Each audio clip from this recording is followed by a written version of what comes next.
Hi, I'm Ryan Fitzpatrick, and you're watching Friday Night Fever on 12 News.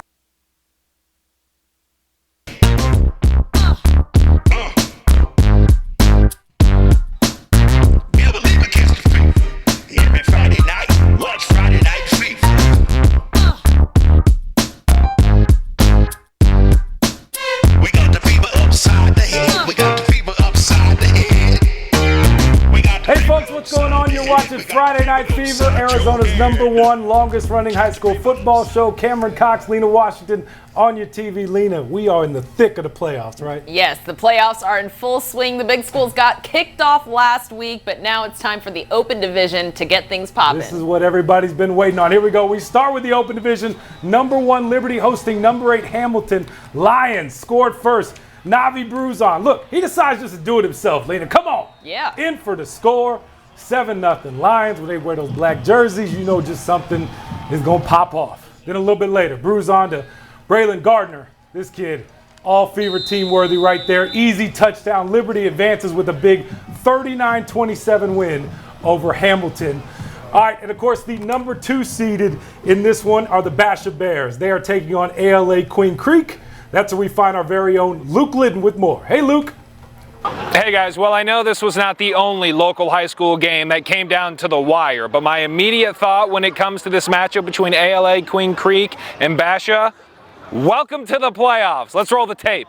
Never surrender, beat the Bears. Well, the Patriots sure tried, but at the end of the first half, what a beauty of a throw from Damon Williams to Gio Richardson, good for the score and the 24-7 lead at the break. Second frame, though, is where all the action brewed as the Bears extend their lead here on maybe the catch of the year. Williams to Mason Olren, who secures it, then it pops loose, and right back in his lap for the 43-yard touchdown in the 31-14 lead, but the Patriots kept chipping away. After an INT, ALA Queen Creek takes advantage, marches down the field, and ties it at 31 apiece with this touchdown. Yet with the season on the line, Williams drives his team down the field and finishes it off with the 7-yard passing catch to Deron Dodd for the game winner. They would hold off the Patriots. They go on to survive and advance 38-31, Basha on top. Hey, things aren't always going to go good, but we'll respond. We're confident in each other that we're all going to respond and come together. The offense is going to count on the defense is going to count on the offense. Both O and D are going to count on the special teams. We've been in a lot of those games this year, so we know that if we got the ball, we always have a chance. So we make sure that we go out there and just succeed. Up next for the Basha Bears, they have a date with the Centennial Coyotes in the next round. Cannot wait. Guys, back to you. Thanks a lot, Luke. Staying in the Open, it's #3 Centennial welcoming in Desert Mountain. A big win for the Coyotes. A touchdown run from Levi Johnson extending Centennial's lead in the second half. Great season for Desert Mountain, but Centen too strong. The Coyotes get the win. Yeah, 24-3, the final there. Now to our Friday Night Fever game of the week. The Highland Hawks, the defending 6A state champions, making the jump into the Open and taking on the Chandler Wolves, who beat the Hawks in the regular season. Let's get you out to the rematch.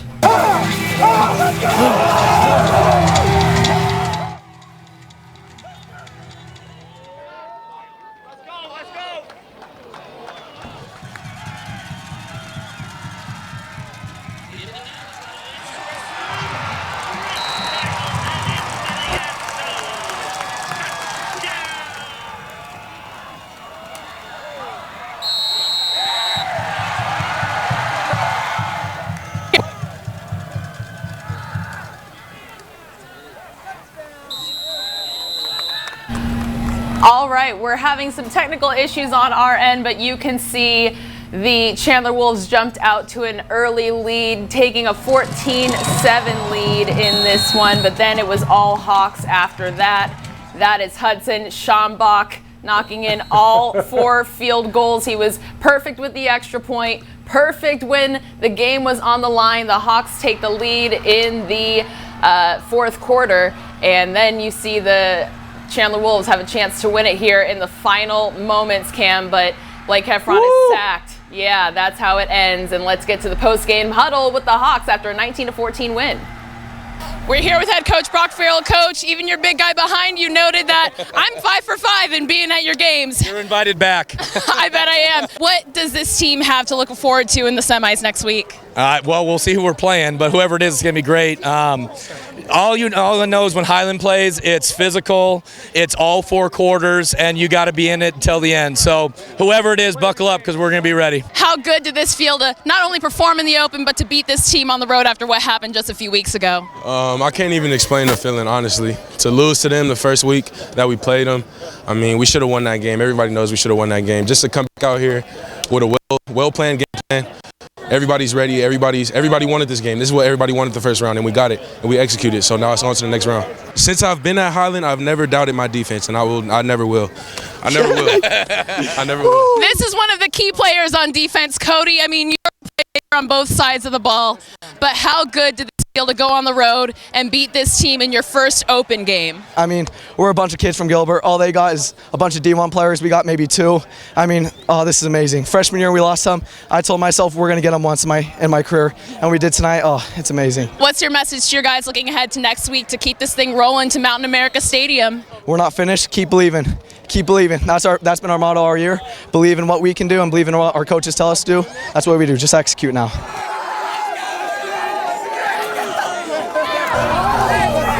Lena, how crazy is that? Highland, Brock Farrell getting his first win over Chandler. Super sweet for the Hawks. Yeah, that was certainly a surprise, I think, for a lot of folks maybe looking at teams going on the road and winning in a hostile environment. Any surprises for you in the Open? I think that was the surprise. Chandler's been playing really well, but Highland, they've been wanting to get in the Open. Now they finally are. So here we go. Here's the Open Division semis. As it sets, you got Liberty is going to meet Highland next Saturday. That game is going to be at Mountain Ridge High School, right down the street from the Lions. That'll be at 6 p.m. And then, of course, you got Centennial at Basha. That'll also be at 6 p.m. That'll be at Dobson High School. Should be a very interesting next Saturday for Arizona high school football. All right, let's move on to the 6A bracket right here. The schools in this bracket, very interesting. Of course, top-seeded Brophy had no problem when they met Mesa last week, winning 35-7 to advance to face Castile. Here we go. Not a good start for the top-seeders. They were trailing 17-0, driving in the end zone until a pass into the end zone is intercepted. Loved it from the sky, right? What a catch by Xavier Wade to force the turnover and give the ball to his team once again. Moments later, Brophy then forces a punt. This is where kind of all the momentum changed. The high snap results in the ball going over the head, in for a safety. Brophy wins this one, 31-17. Excuse us for the technical difficulties. Yeah, stick with us, folks. Bijan Robinson back home watching his old team, South Point Catholic, take on Williamsfield. The Blackhawks did everything possible. Dylan Lee, though, he's going to find the end zone on 4th down here, 14-7 there. And then right before half, Williamsfield's defense coming up huge. Adrian Deline with the interception, the Oski, as we like to say here on the FNF. But South Point got rolling in the second half, scoring 2 quick touchdowns. They weren't going to go out like that in front of Bijan Robinson, right? South Point Catholic wins 35-25.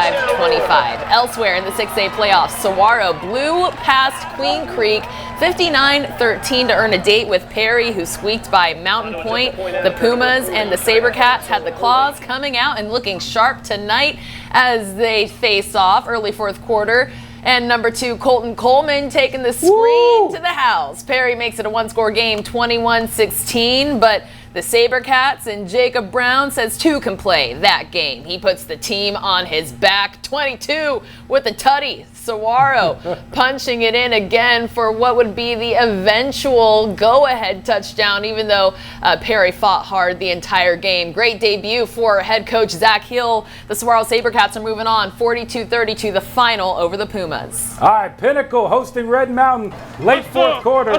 Pinnacle's Wyatt Horton. Get his tweets all the time, right, Lena? Sure do.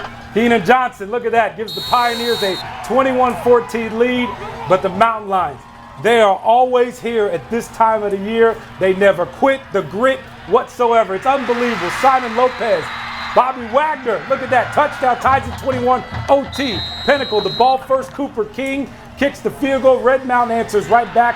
The direct snap to Isaiah Savoy, in for it, wins it. Red Mountain, another upset. You put me 27-24. Coach Ender, go crazy, my friend. They win this one.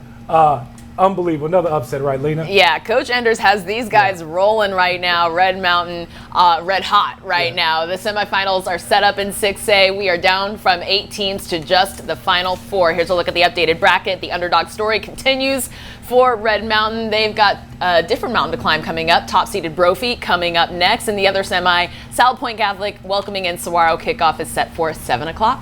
All right, you got the defending 5A champs still cruising right along in these playoffs. Sure. Coach Zuby, the famous line here on the Fever, gangsters don't dance, they boogie. They boogie. They boogie to open the playoffs with a 70-burger, now facing a tough Millennium team in the next round who gave up just 3 points to Kellis last week.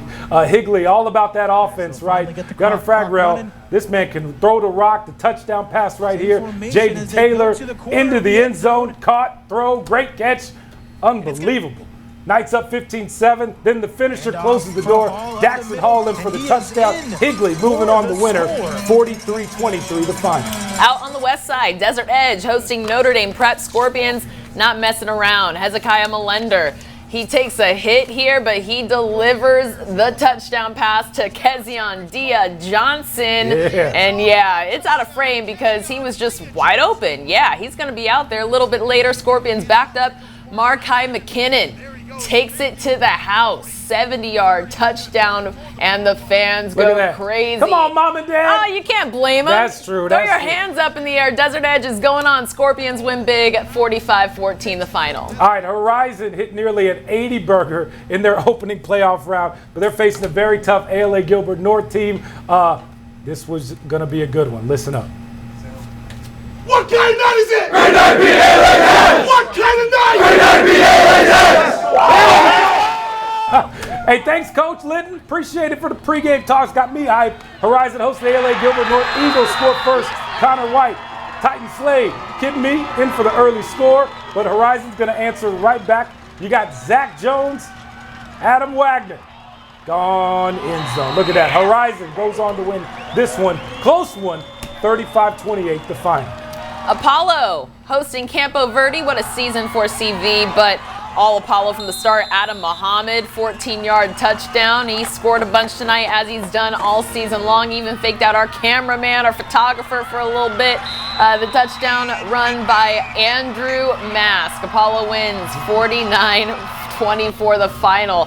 Good stuff from Adam Muhammad, who's going to be a Wildcat. He's in the running for our Friday Night Fever Player of the Year. Unbelievable. Yeah, so now we've gotten through the 5A bracket. 2 more rounds of games remain for the state championship, and all the marbles coming up on December 1st at 8 p.m. at Mountain America Stadium as you take a look at who's still in the running. Higley, Apollo, Horizon, and Desert Edge. And there are just 4 schools left standing there, and all those games next week are going to be at 7 o'clock. And of course, in the other semifinal game, you got Desert Edge and hosting Horizon next Friday at 7. All right, in 4A, everything was status quo except AZ College Prep, the only underdog to advance.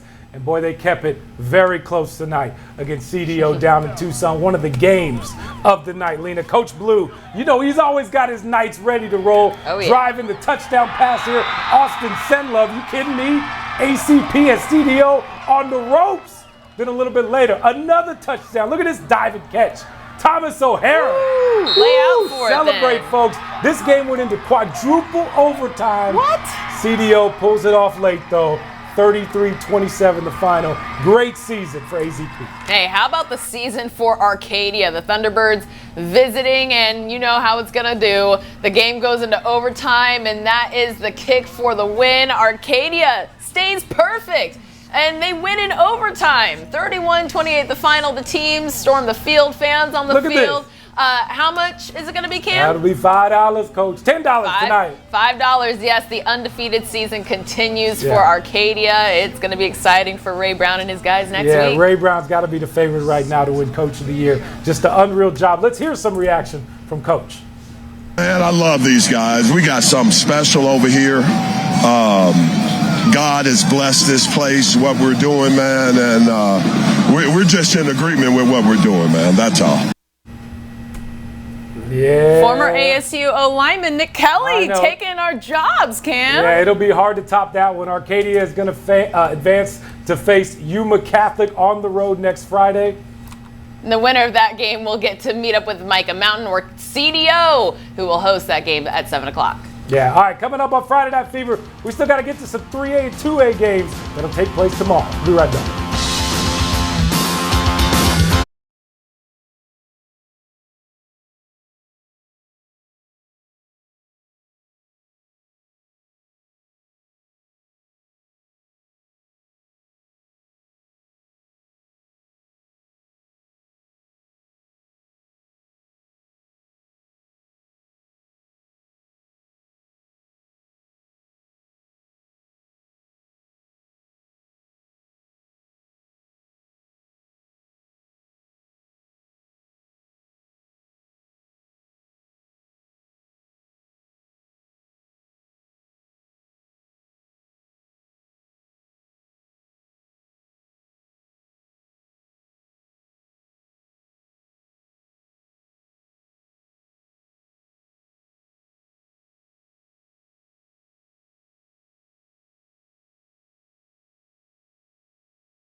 I'm Terrell T. Sizzle Suggs, and you're watching Friday Night Fever. I'm Terrell T. Sizzle Suggs. Oh, thanks a and lot, you're watching Sizzle. We Friday. appreciate it, buddy. Welcome back to Friday Night Fever, everyone. Cameron Cox, Lena Washington on your TV. We got some more games to get to. That'll happen tomorrow. Playoffs down to the semifinals, the big matchup we're all keeping our eye on in 3A. Paradise Honors hosting Valley Christian. Both teams survived by a possession a week ago. Paradise Honors winning by 7 over Morenci. Valley Christian hanging on by a single point over Thatcher. 2 great games. Cannot wait for tomorrow. Both of the 3A semifinal games will take place at Mesa High School. The 2-3 matchup kicks off around 2 p.m. between Paradise Honors and Valley Christian. The other one a little bit later on between 2 Tucson schools. The 3A title game will be the Saturday after that. Next Saturday, the 25th at 6 p.m. over at Mountain Point High School. Now, the 3A division isn't the only one getting to work this weekend. We also have 4 teams remaining in the 2A bracket. Arizona Lutheran couldn't have played a closer game in the quarters, staying alive with a 22-21 overtime win over Tank Verde. And Scottsdale Christian took down Santa Cruz Valley, earning a date to the semis. They won't last a week. They won last week, rather, in easier fashion, 34-7. So here's a look at the bracket and the times tomorrow. Arizona Lutheran and Scottsdale Christian meeting up at 2 p.m. at Westwood High. And then later in the evening, it's Pima and Santan Charter. Shout out Coach Cartwright of Corona del Sol Aztec. Lena, he's done such an unbelievable job with that team. It's so cool to watch. Yes, he has. Absolutely. Championship game set for Saturday the 25th at 2 p.m. at Mountain Point High School. Next on the F&F, Hot Shots. We'll be right back.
Friday Night Fever, it is that time of the show. Time for our plays of the week. We call them our hot shots.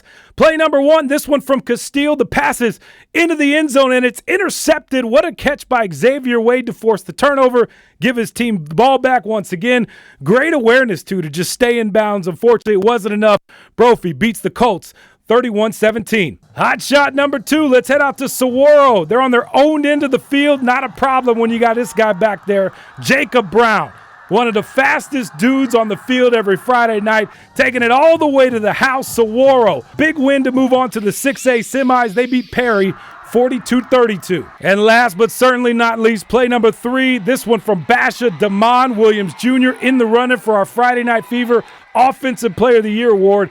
Looking for Mason Oren. Ball pops into the air, doesn't matter, he hangs on to it. What a catch, and they needed it too. Basha beats ALA Queen Creek by a touchdown.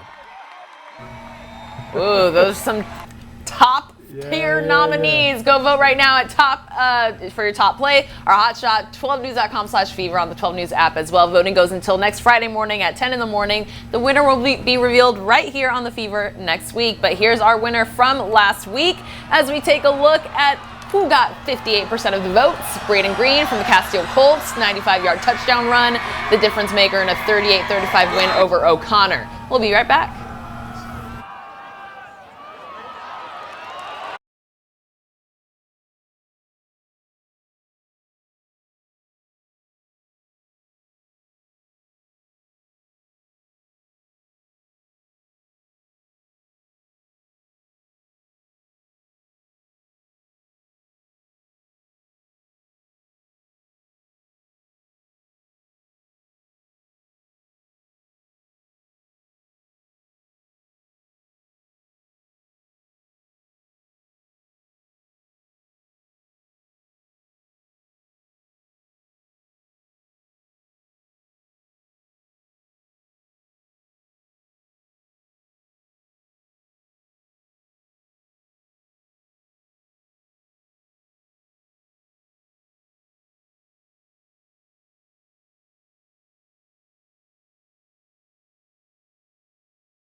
Scoot was slipping like on the butter skates and the honey. It better be from a reputable chicken establishment. And you must have coleslaw for us brothers who are quasi on a diet. Watch the holding. Try to coach him not to do it again. It's like four brothers with a father or with an older uncle. Howard's like the older uncle. Trying to be like, well, Howard, yeah, what he said. We gonna fellas take it back 5. You already know what it is. Like we've done for 17 straight years. What is going? Whoa! I just started. Hold it. This is not football. This is a turkey drive. So you know what? You right.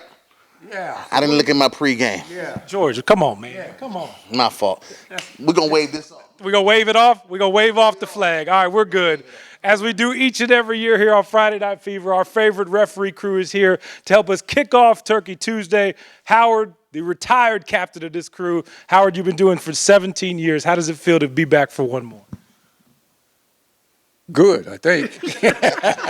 It's always special because these are my kids. They said I'm their father, so this is my kids. Oh, we're missing one guy, Robert, who passed away with COVID-19. But I still got my good buddies here. I just want to say happy Thanksgiving. It's good to be here, and it's good to be a part of this celebration that we do every year for the people that need turkey. Do the new guy, Jay. Jay, what's it like to join this crew? Oh, it's fantastic. They're a lot of fun. And we're so blessed with everything going on in our lives, and this is just one small way that we can give back. Oh, I'd like to say happy Thanksgiving to everybody out there in the greater Phoenix area, especially my family, my wife, and my kids. This has been a great thing that we've been doing. Great way for us to give back to the community. Great way for us to spotlight the AIA and officiating out there for you young folks. One more time. Blow that whistle. Throw the flag. Come on. Come on.